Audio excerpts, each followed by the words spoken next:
All right. Well, welcome to another podcast for a profit-minded business, where I'm joined with Bonnie Klopach and, of course, Lynn Spencer from Killingsworth Spencer.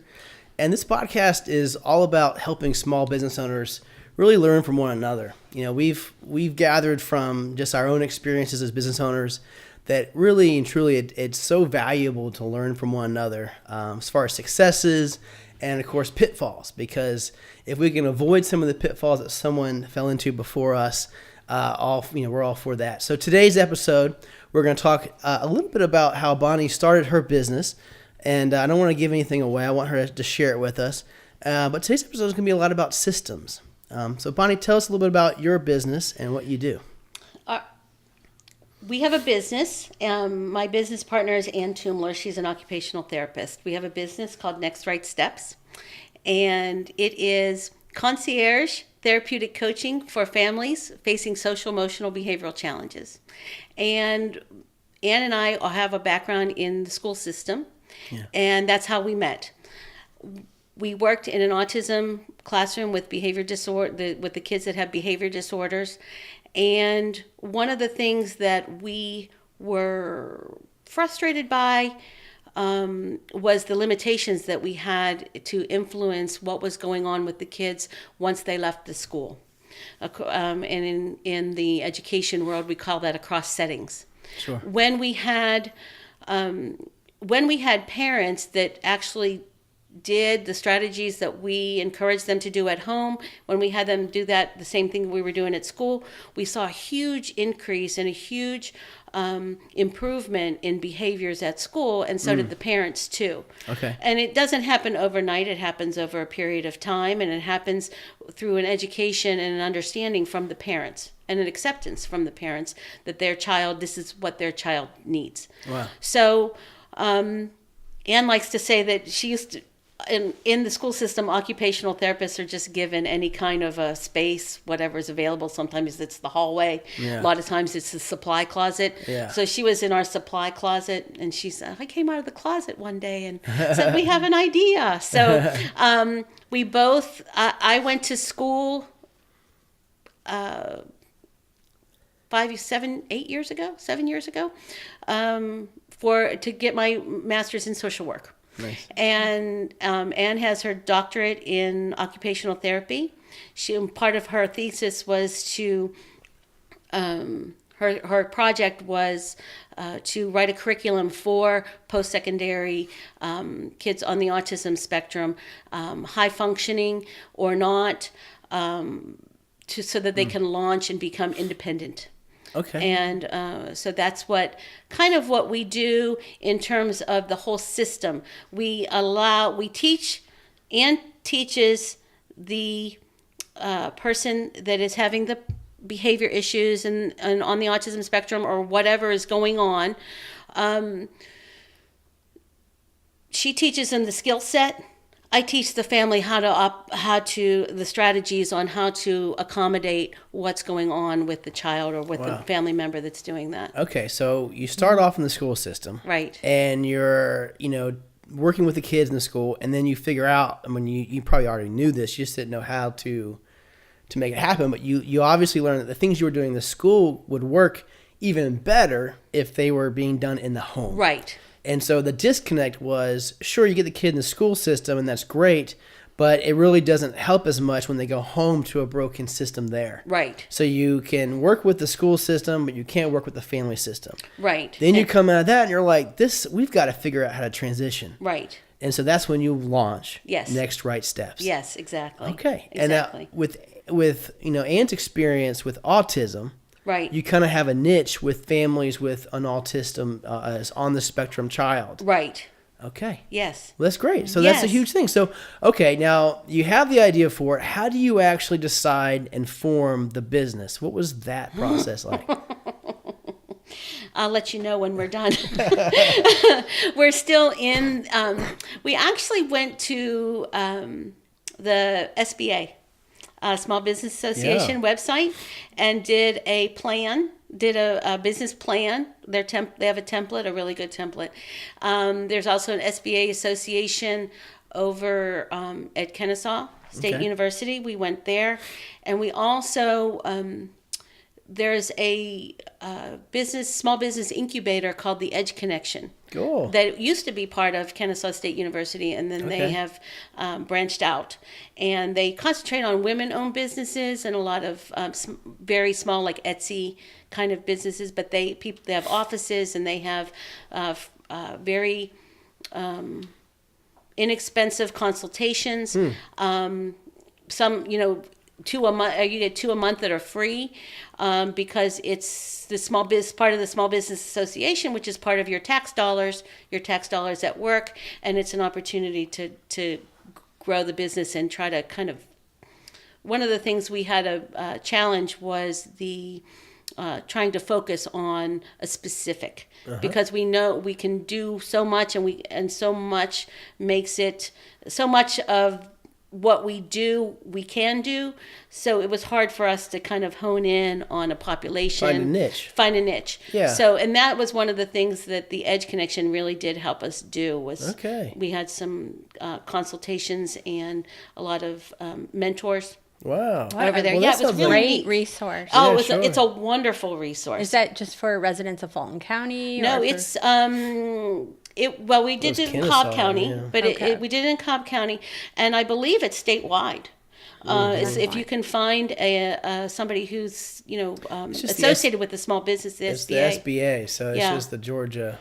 Yeah, and then version. there's another place, and we didn't really quite fit this niche just because we didn't have a focus at the time. But it has I can't remember the name of it. It has to do with retired CEOs, retired business. They do like a coaching mentor. Yeah, like program. a coaching and mentor, and we didn't really fit theirs because we were too broad. We didn't really know what we wanted. Yeah. So we did a lot of things the hard way. And the Edge Connection was something that really did help us kind of hone in on finding a focus, finding a mission, finding what it is that we wanted to do for our business. That's great. Yeah. Okay, so now how long have y'all been running Next Right Steps? Or is it right? 2000, Right? Next Right Steps. Next Right Steps. I had it right. Okay. And it's been since 2015. October of 2015. So we're coming up on 4 years. We tried to make a go of it full time at the very beginning. And because we were struggling with the focus and the development of the business and things like that, we were taking in everybody. And what we found was we were losing our mission. Sure. Yeah, we can help with that. Yeah, we can help with that. And then all of a sudden, it's like, wait a minute, this is not what we signed up. This is not what we want to do. Yeah. So both of us have gone back to work for the man, full time, and Next Right Steps right now, where we are fine tuning what it is that we want to do, and taking on clients that we know we can help, taking on clients that fit our mission instead of just everybody. Okay. So what is that mission as it stands right now? The mission is that we want to make taxpayers. Out of the children. Yes, out of the kids,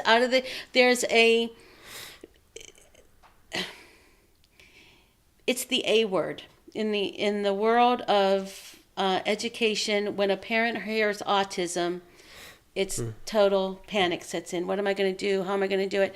And so then there is a period of time and an expectation from the parent that Johnny just won't be able to do whatever. And this is one of the things that we realized in the school system is when we had these kids and we kept them to a higher standard and we set the bar high, they could do a lot of things. Yeah. And parents would come in and go, I never could get Johnny to do anything. I can't believe it's like, well, we kind of expect Johnny to do it, so he does it. And all people are like that. Everybody needs a cheerleader. Everybody needs a bar to reach for. And in what we do as a business is to show the parents and show the family that it's not Johnny has potential. Johnny can do a lot of things. There's a lot of services out there. There's a lot of businesses out there. There's a lot of positions out there that Johnny could qualify for. Johnny could bring home a paycheck. He would Johnny excel could probably live on his own. There's a lot of things that there's a lot of assumptions on that A-word diagnosis that people automatically put that out of their heads, and it's not necessarily true. Sure. So our mission is to help families understand that Johnny is part of the family, and he's a beautiful part of the family, and creates this dimension in this machine that no other family has. Okay, so you're talking about the family now. We talked briefly about systems. Yeah. And about how, with Anne's role going into the home and working with the child, that your role really is to work with the family. Right. And help that the family unit kind of come together with an understanding of what you just described. That the A word isn't a bad word. No, exactly. And it's, in a lot of ways, it's just a new way it's just a celebration of a different way of thinking. Right. Exactly. And so helping the family, rally around a new perspective, helping them shift their understanding so that they embrace it, and it's no longer a challenge. Are you sure you don't want to work for us? Yes, it's exactly right. What you do is so valuable. And some of the things that we do with the family specifically is we will, depending on the age of the child and the needs of the family member, that why the call was done in the first place, we'll set up schedules. We'll set up a structured time. If it's a school-age child and they're in the classroom, they have a schedule. If they come home and there's no schedule and they're just kind of doing whatever, and then it's time for dinner and they don't expect that it's time for dinner, or they're not hungry, they're not going to come to the table. So it is a way to show the parents that it is a little bit of a different way to run a household. It can't, sometimes it has to be a little bit more structured in order to keep the stress and the anxiety down in everybody. Because when Johnny is mad because he's not hungry and he still has to come to the dinner table, everybody's angry because Johnny's having a tantrum. And Johnny doesn't care that he's having a tantrum. Right. So that's one of the things that we do for a family is for them to understand that it's okay to put Johnny on a schedule after school. Well, I don't want to do that. I have other things. It's okay. Yeah. Johnny will learn to go with the changes, but Johnny does need to know it's better for Johnny and everybody else if he needs to know what's coming next. Okay. Does that answer your question? I don't know. No, absolutely. What you're talking about is really coming in and helping them develop a structure within the system that allows the family unit to run like a well-oiled machine. Right. And just like a machine has gears and has maintenance and has things that need to happen, like you can't just, in a child, and even raising a toddler, my son is 2.5. Oh, yes. Like, we went through a whole period where we had children and we had Thomas later in life, so we had the benefit of watching our friends, decide how they were going to parent. And so we had the benefit of being able to kind of decide how we were going to parent based upon their experiences. And it was the schedule that changes everything. I mean, we had a sleep schedule, we had a nap schedule, we had a feeding schedule, and we weren't hardcore about it. We decided it wasn't going to totally disrupt our life, but we decided to embrace that scheduling as a thing, as what we do. That's exactly right. And when you do that, it's no longer some burden like, oh, we're in prison, but it just becomes part of the way we run our lives because it's what makes life enjoyable. Right, exactly. And we would get so frustrated because we'd be on vacation with our family, our in-laws, extended family, and they didn't understand our schedule. No, and that's part of the extended family is part of what we do too. And because grandma, grandpa, they don't understand the autism, the older generations. They just tell Johnny it's time for dinner and he has to come to the Yeah, table. we just took y'all wherever we went, and y'all just had to go fall asleep in a corner somewhere. You know, we just had you in the drawer. We didn't think anything of it. You know, That's right. Seatbelts. What the hell's going on with this car seat going? That's right. You know, like it just. Yes, and so just sat in the lap. yeah. Held the baby while we drove. Yeah, there you go. The one of the things that we do is actually educate parents to know that it is okay, exactly what you said. If you accept that this is what's going to give you peace, accept what's going to give you peace and do it. Yeah, it's not really embrace that it. much more difficult. And we kind of come in, we both Ann and I work in the home directly, and we work in real time. I have done things where, I can't get my kid to bed at night. He won't take a shower, all that stuff. I show up at the house at 6:30, and I'm this little voice in mom's ear. Okay, mom, if he's doing that in the shower, then you have to, time it or whatever. I'll coach her through it in the moment. And one of the things that we've discovered is this kind of coaching and this kind of instruction in the moment works faster and is so much more valuable than coming in once a week and discussing how the week's events went and things like that. We also learn a lot in the home. It's not such an abstract place. I can't sit here and tell you that you need to have a command center in your home and you have to have a schedule and this is where you put it all. And you're like, I live in a 1-bedroom apartment. Where am I going to put this? Yeah. So we go in the home and say, okay, this is a really good place for this.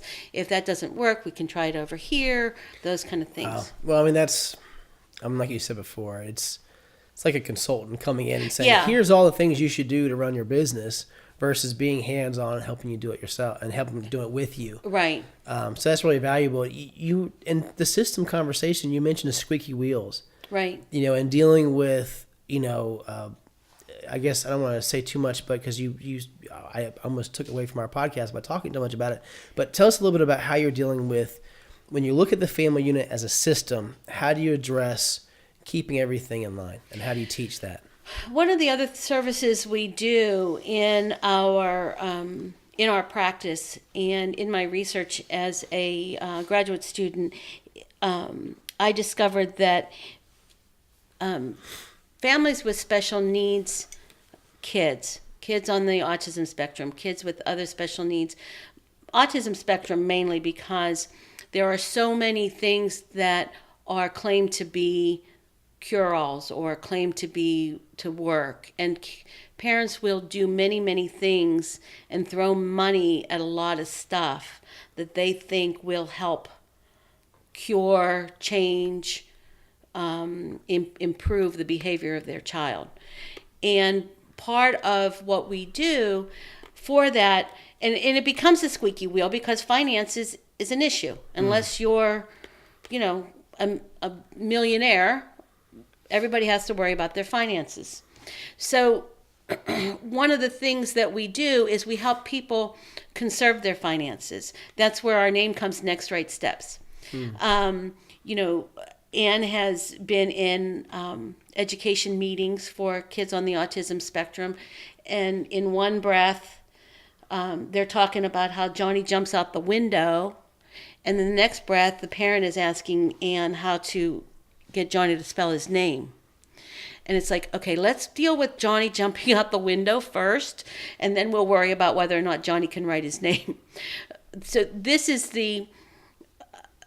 parents are in this kind of emergency mode. They only handle what's happening in front of them all at one time, immediately. So we kind of come in and kind of assess the situation and say, okay, let's talk about Johnny jumping out the window. Why is he jumping out? Is he jumping out because he sees a dog outside? Is he jumping out because he doesn't like the noise inside? We kind of talk about and triage the top 3 challenges. And usually what happens is those top 3 challenges will bleed into all the other things that are happening in the home and all kind of work itself out, and parents kind of get into a rhythm, and then the machine starts to go. Yeah.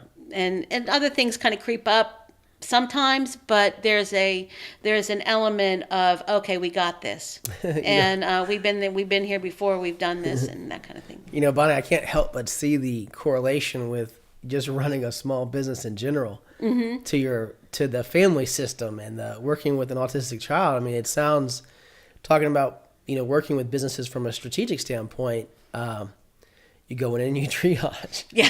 Yes, exactly. What are the top 3 priorities of what is not working in the system? What are the gears? What are the cogs in the system that aren't running right, that maybe are jerking around or aren't oiled correctly and aren't, connecting with other cogs in the system? Right. And really identifying what those things are. So it's amazing, the correlation. I mean, Lynn, being that you run, the operations for Killingsworth Spencer, do you see the similarities within what you do? I do. You caught me at the word taxpayer, trying to make some tax. But yes, because we have many different personalities working and all trying to achieve a common goal, but we all come at it in different ways. And one of the things that I was interested in is you said you deal with the extended families as well. Mm-hmm. And I know that I raised my kids differently than my parents raised me. And I've gotten a lot of comments like when I was your mother, So how do you deal with the parents of Johnny? It depends. A lot of times what we will do after the initial meeting, and once we are hired on, we have 3 phases. And during that first phase, we will invite anybody who has a relationship with Johnny to come in so that they can also be educated and understand and know that mom and dad aren't crazy or aren't like off the wall, trying to do something that is really not going to work or whatever. We will educate them on the autism, the diagnosis in general. We'll talk to them about. We deliver, after phase 1, we deliver a rather extensive report about, if Johnny has sensitive to loud noises, this is how it might look for Johnny. This might be what Johnny's doing at home.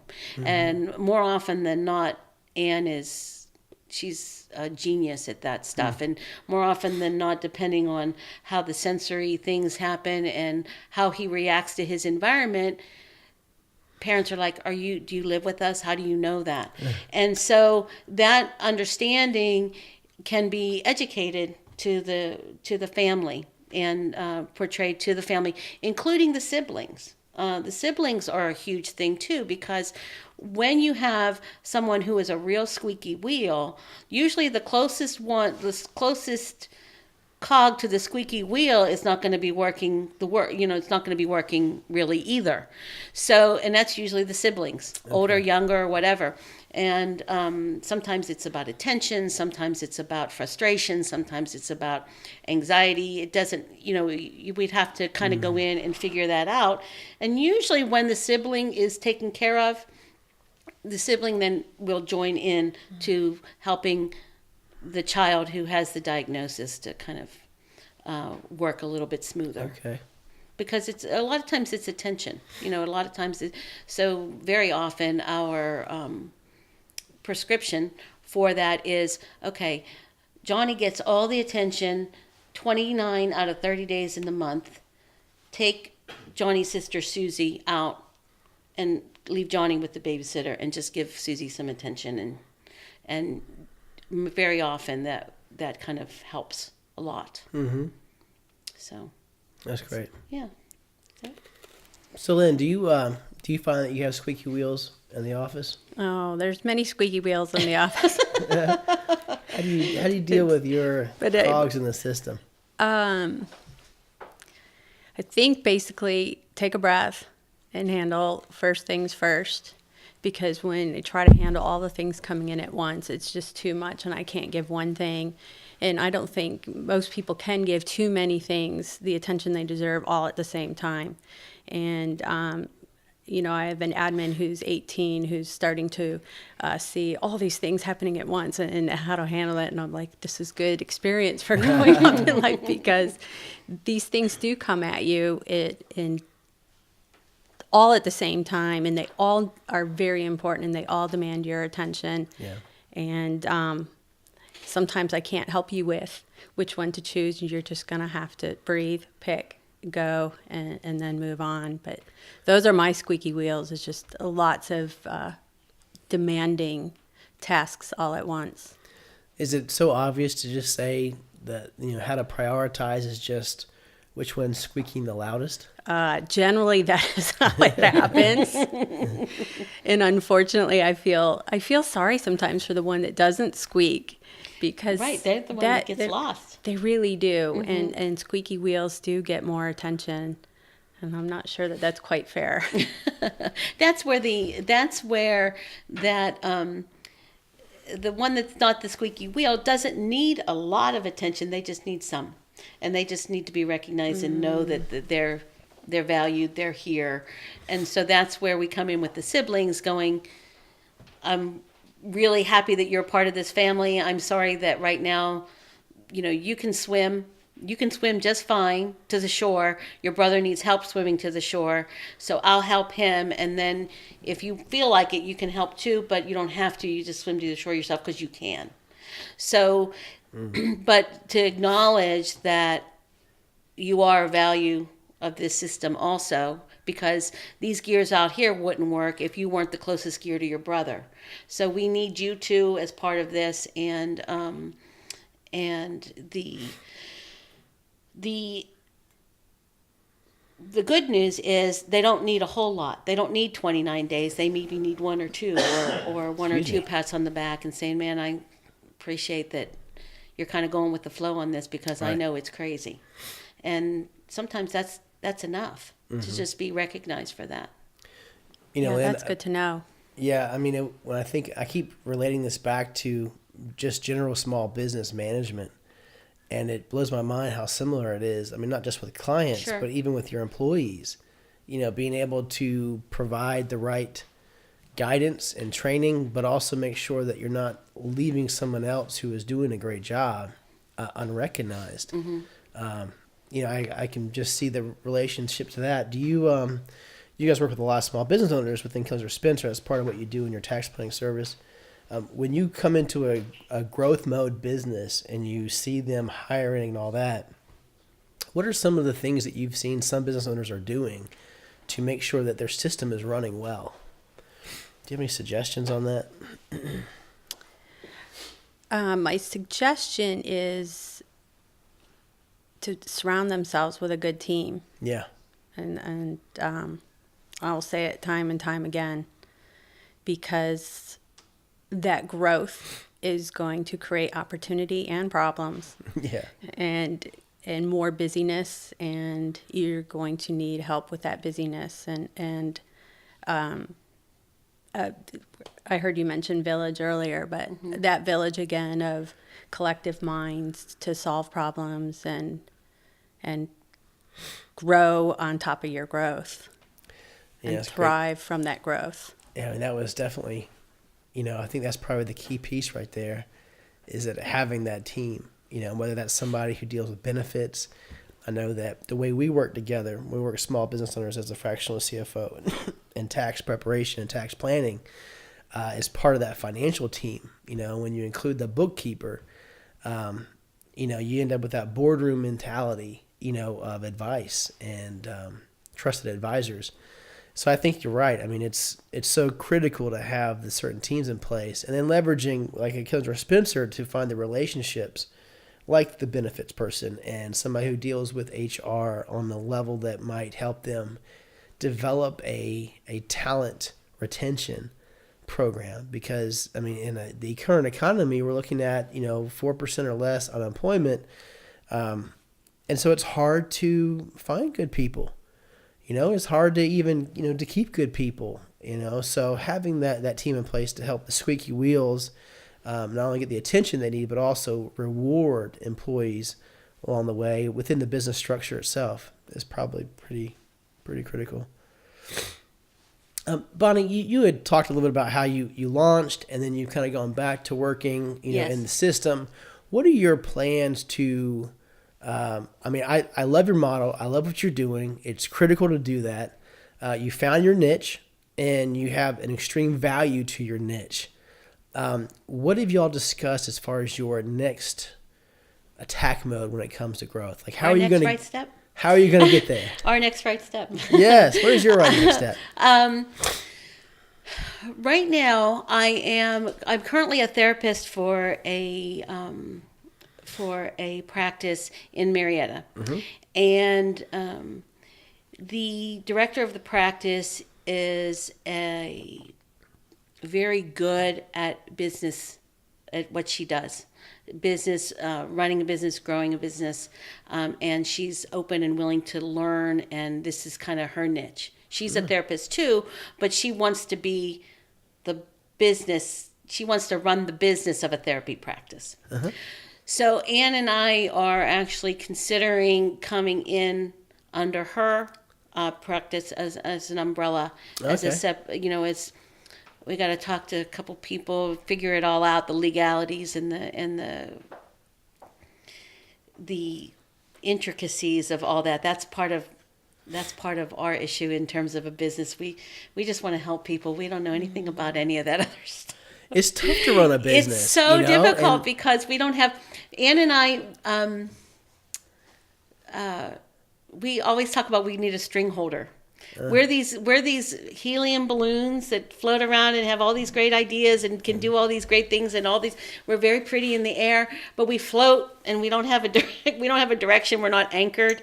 So Jessica Hallam Anderson is her name, and Jessica is we hope is gonna be our string holder, kind of keep us grounded and keep us focused. Well, I'm pretty sure that every business owner in the early stages felt like that. Yeah, it's just It's a lot, and when you're really good at what you do from a therapist standpoint, from getting in there with the families, to have to come back and handle your invoices, your bookkeeping, to make sure that you've got, we got to file this, we've got to go do that. Yeah, we're not real good at that. So, so you're not alone there. I was having a conversation with the business owner yesterday.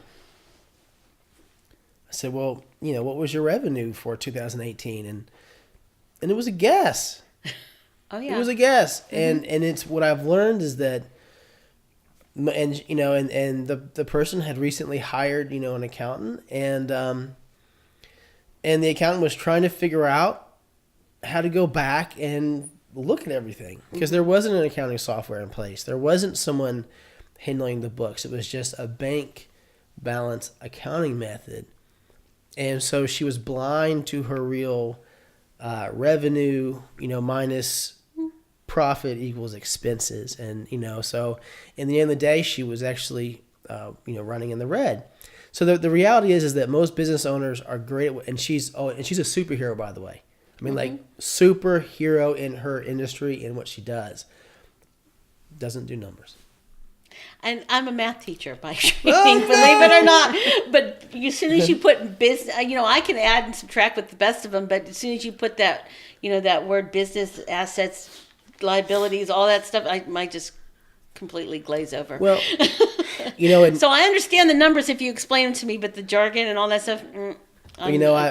In my practice, we run a system called Profit First, and the reality is that we found that the problem is gap accounting. That business owners and entrepreneurs have been pushed into an accounting methodology that they don't understand, doesn't make sense. Even when it's explained to them, it still is just dumb. It makes perfect sense to accountants. Yes. And it makes perfect sense when it comes to standardizing corporate books so that we can see profit and loss on big corporations and everything else. But from a small business standpoint, we tend to still run our business through bank balance accounting. Well, like our household budget, we run it like our household budget, right? And my husband, believe it or not, ironically, is a CPA. So, and this is what he does. He does consultations for businesses that are doing mergers and acquisitions and things like that. But he doesn't really work for me. We don't work together. I have to find somebody else to do that. But he gets frustrated because I don't know what I'm doing, and he knows everything. Well, He you're knows not alone, man. This is very typical. But don't let, I mean, and it sounds like you figured out a way to deal with it, is to find somebody who has a structure in place, has a system that you can just kind of come up underneath and attach yourself to the string holder. But just, from my own advice to any business owner listening is, if you don't have that person, if you don't find that model as being attractive, it doesn't have to be scary, but you should know your numbers. And if they have any questions, to contact myself or Lynn here with Killingsworth Spencer to address this, because we have a very simple way of getting in front of your numbers, learning the numbers, and not being afraid of them, and having it becoming a profit first mentality. Oh, good. So if that, don't let the numbers deter you from launching and doing your own thing, because that part is manageable. It's very scary. That whole business part of it is just very intimidating to me. It's not that I'm not capable or we are not capable of doing it. That's not where we want to spend our energy. And we start spending our energy there, then the mission of the business gets lost, which is kind of what happens. Well, I think the numbers are like 82% of small businesses run their business check to check. Yeah. And the reason why most of them don't succeed on is because of just it's not like they don't have a great product. It's not because they're not providing a wonderful service or it's not wildly valuable. It's usually because of bad cash management. So anyway, that's what we've combined our team to do, is to help that out. But anyway, I digress. Well, I imagine that she shares another trait that we do, which is I can just see in you that you want to help so much. Oh my gosh! And you yes. see that the people that you're helping don't necessarily have the finances. Yes. And so I imagine that you have to worry about free how much of yourself can you give away for free, and then there is the bottom line that you do have to survive, and that's something like, how do you do that? That is something that I've learned over the past couple of years. It's like, listen, you could go down the street and you could pay somebody else, or you can pay me. It's a difficult thing to accept that my time is worth something.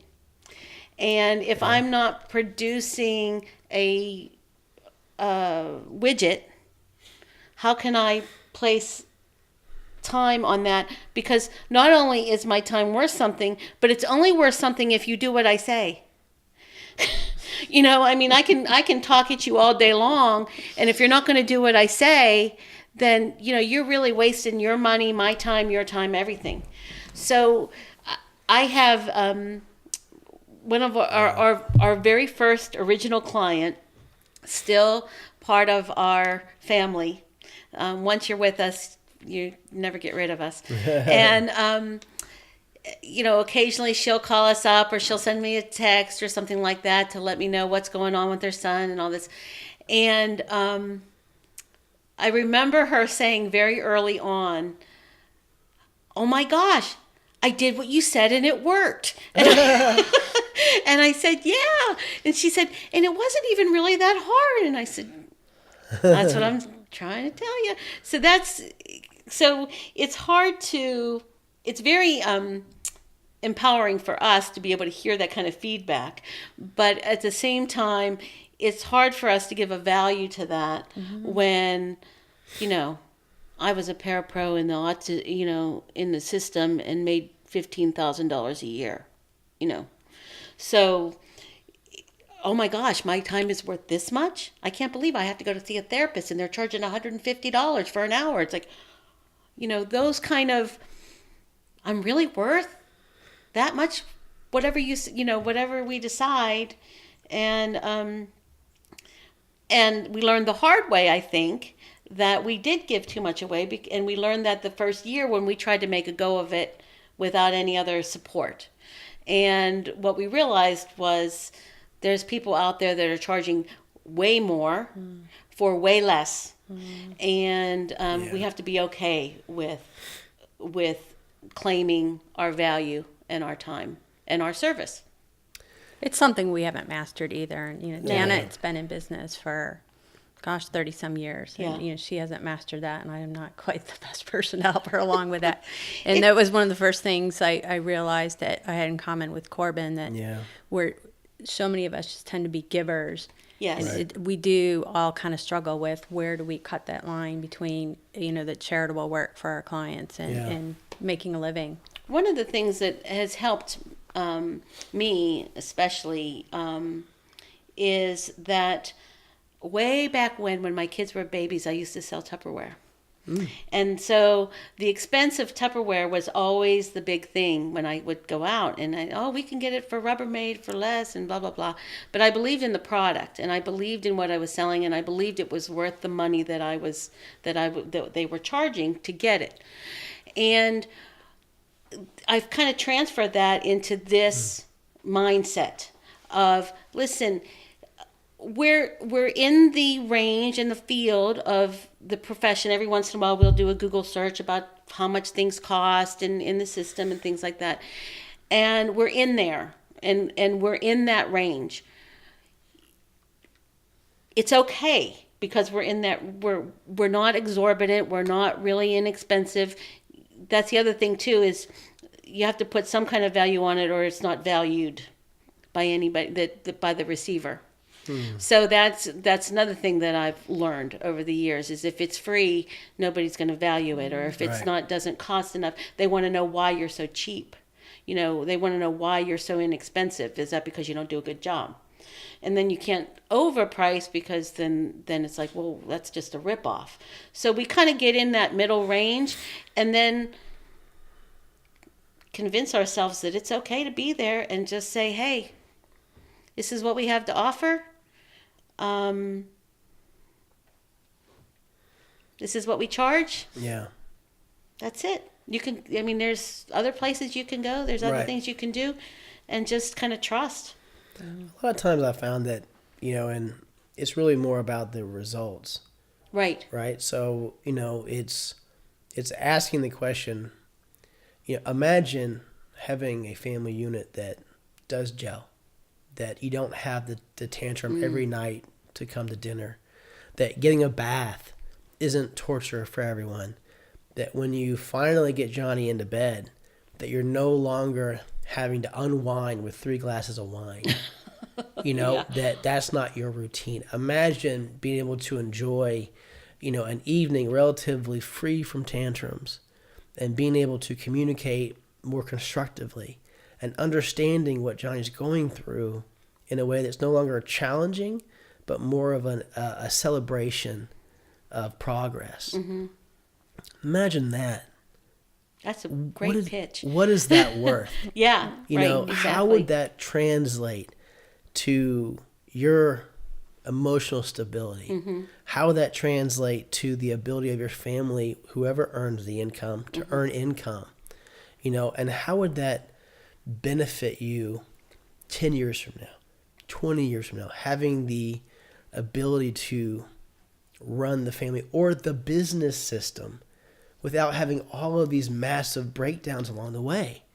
What would it do to be able to understand your finances in a way that was constructive, and to be able to pull the right levers to make changes predictably, as opposed to fighting the fires? Remember? Yeah. That fighting the fires. Crisis mode. Crisis mode. Squeaky wheel mode. To become proactive in a way and have a system that promotes constructive, proactive progress.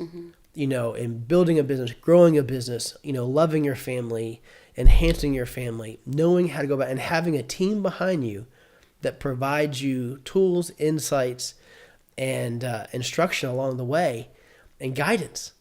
How does that allow us to live our lives more fulfilling? And that's the real value in what we sell and what we present to our clients and customers, is a different way of thinking.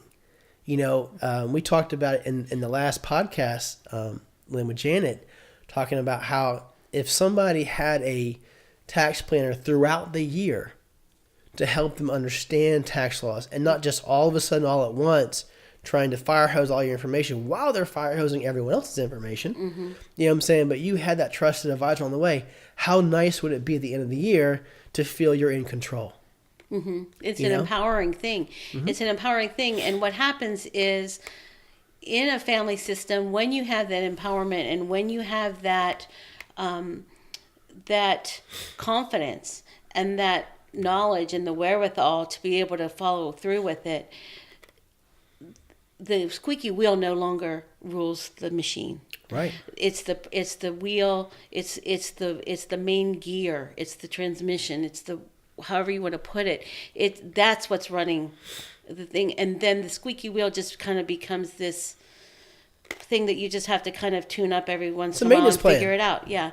Maintenance plan. Yeah, it's a maintenance plan. And so I would imagine in an office, the person who is making the most commotion becomes, if it's not handled, becomes almost cancerous. You know, it's kind of insidious, and it gets kind of in the morale of other people and things like that. And then you kind of lose control of Poison. it. Yeah, poison. Poisons the water. Yeah, and then people are starting to drink the water, and they're like, I don't know.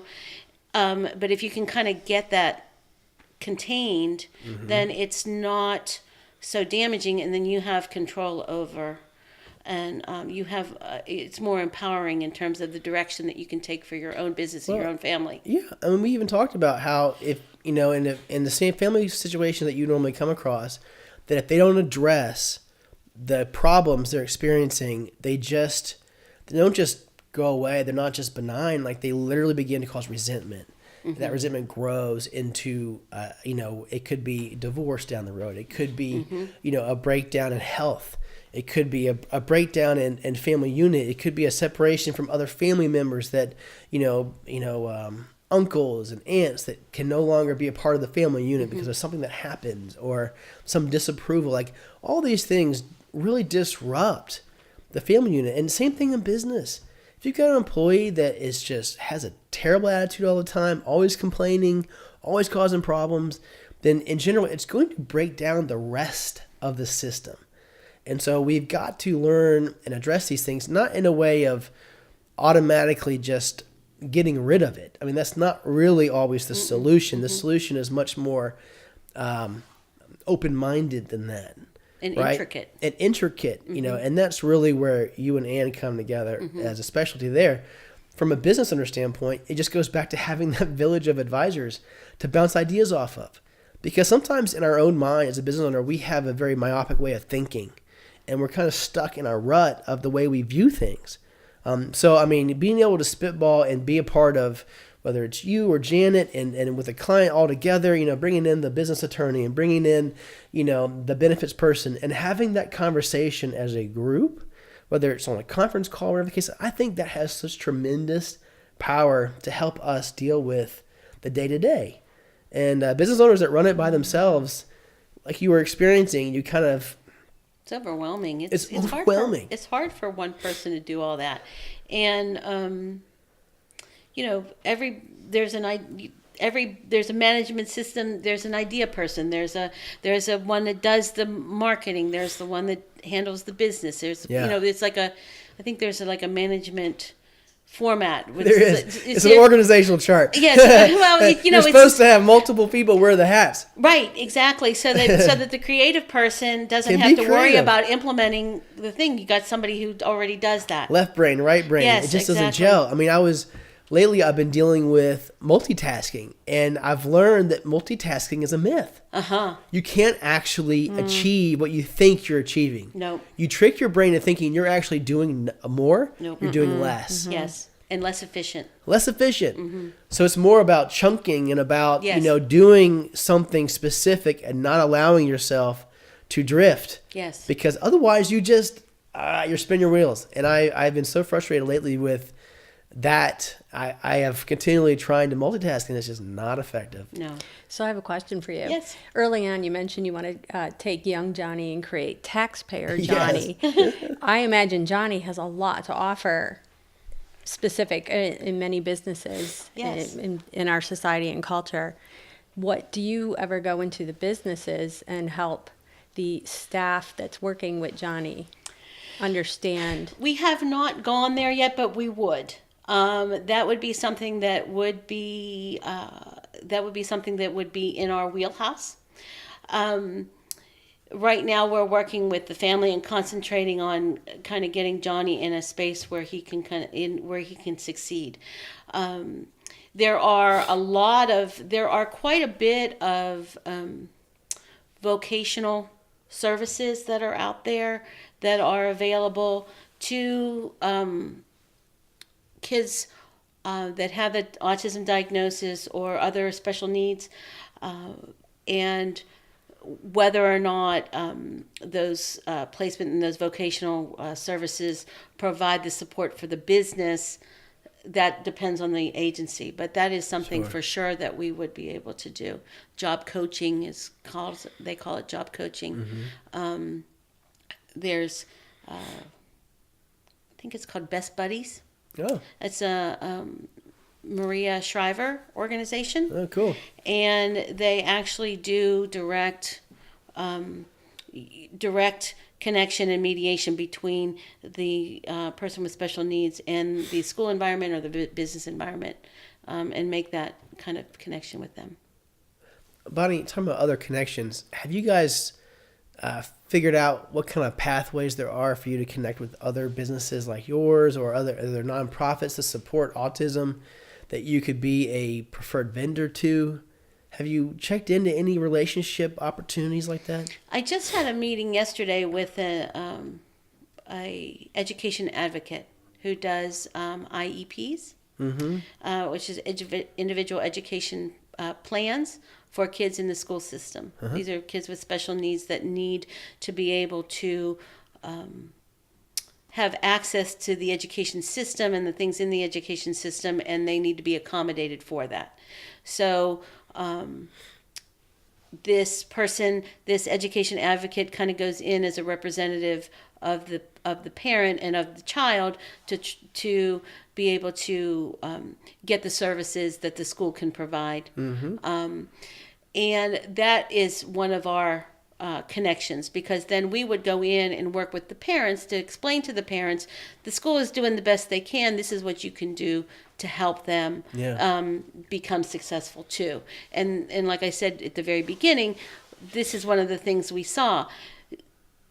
When it was consistent across settings, there was much more success and much more progress, and kids did what nobody ever thought that they could. Wow. And this is at any level. What happens is these parents are in this crisis emergency mode, and you can tell them all day long that Johnny needs a schedule at home. But if they have 3 other kids, or if they have 2 jobs or whatever, they're never going to get around to making Johnny a schedule. They're just kind of dealing with the fact that Johnny's having a tantrum, and I'm just going to eat with screaming in the background, because that's kind of what I do. So in terms of networking, the networking group that I belong to now is basically business, but I have had family law attorneys, estate planners, those kind of things. I was thinking more direct to the autism society. Like, is there a national brand, kind of like the SBA, right? It has its own thing, and then there's the Georgia chapters, and then there was Kennesaw, and then there was this other thing that was attached to that thing. Somehow, the group that you said, the educational thing, that group was connected through the SBA, right? Oh, right. And then there are other coaches and mentors that are then connected to them that even have their own businesses on the side that are then fed from that relationship. Right. I guess I'm only pointing that out to say, seems like you are a fantastic piece of the autism puzzle, as far as being part of the solution. Right. And so from a value added service that you plug into that system, I guess I'm wondering, if you haven't thought about it already, maybe something to think about is, how do you present yourself to the bigger organization, the big machine for autism in America, right? And then how do you become part of that trickle down And then how do you get to where they know about you? Because what I have heard today is a incredible value add service. And while there may be others that do some sort of version of what you're doing is amazing. And if we can just, if the bigger organism knew about you, they would want you to be part of their solution. Does that make sense? Yes, it does. And part of the challenge in that is it's only the two of us. Sure. And we're trying to put food on the table. Yep. So, and there's only so many hours in a day. Yeah. And $1 is only worth $1. But the other part of that challenge is in the business world, I think it happens too, but there's very much a silo kind of mindset where everybody just kind of operates in their own individual space and nobody ever thinks to look outside to see what else is there so that they can all connect. Coordinate. Yeah. So it's a challenge in terms of going to a business and saying, boy, we would really be it would be a really good compliment. Our business would really complement. Well, we already do that, and no, that's okay. We'll just kind of keep our business over here, and I don't know where it comes from. I don't know if it's just a basic survival skill that people in this industry have, but that's one of the challenges that we have found is there's not a whole lot of people, at least in a peer level or at our level, that want to kind of open up their doors to us and kind of, because sometimes they see us as direct competition, sometimes they see us as not being a part of what their mission is. And then there are the big organizations, Autism Speaks, and I can't remember the other one, but then they have resource lists of things like that, and we are working on getting on those resource lists for people. You may want to, and this is just a suggestion, I'm just kind of spitballing an idea, but helping these other siloed operations understand that you're not, that you understand autism as a problem to be solved, that nobody should be functioning by themselves when you all exist in a plane of wanting to help, right? You're all helpers. As a counselor, in my background in counseling, I'm a helper. And that makes me want to connect with other helpers. The problem is that in business, $1 is only worth $1. So then we begin to have to deal with that side of it. But I think maybe if you began your own resource list, but included Autism Speaks and all that, but you actually approach them more from a standpoint, hey, we want to maybe add you to our resource list. Tell us about your business, how you fit in, and not that you have this kind of time, but when you do have time to reach out to them and to begin this network here in Georgia or within your scope of area, you may be able to break down some of those siloed attitudes and begin to embrace a much larger piece of it. And it may even be that you guys begin to refer to one another in a way that helps the families, which is your primary purpose for being there in the first place. Right, exactly. We want to help the families succeed. We want to help the children become successful taxpayers. We want success. And the only way to do that is to work together. And then I think that if you come out as that shining star in this area, what will happen is you'll rise to the top naturally. And it's almost like the first person to this mindset arrives at the top because you become the leader. Now when you can all get together. Right. You can all, create some sort of a mind share. Right. You know what I'm saying? Where you come together and you share ideas. Now 10 years from now, it's a conference. Yeah. You know what I'm talking about? But it's a conference that Next Right Steps. It's TED. That Next Right Steps has kind of been the leader in. This is one of the things that we, early on when we were establishing our business, one of the reasons we want to do this is because we want it to be a standard. Yeah. We want it to be we are Next Right Step certified.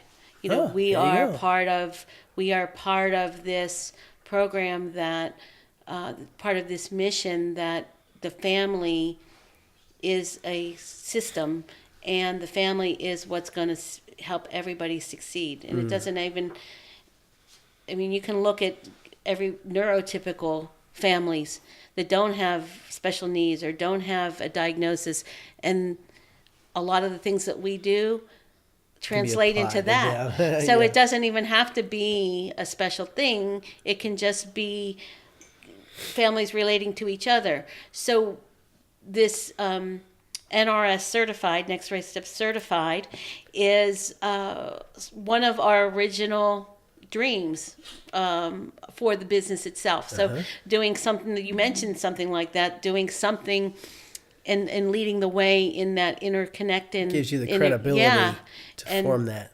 So we are in the infancy stages of trying to figure out what that certification means, and then actually putting it to practice and making it happen. That's exciting. Yeah. I'm going to go ahead and kind of wrap us up, but Okay. Bonnie, it's been, quite honestly, it's been a real pleasure. Oh, thank you. Hearing about what you're doing for families. I'm very, very excited about today.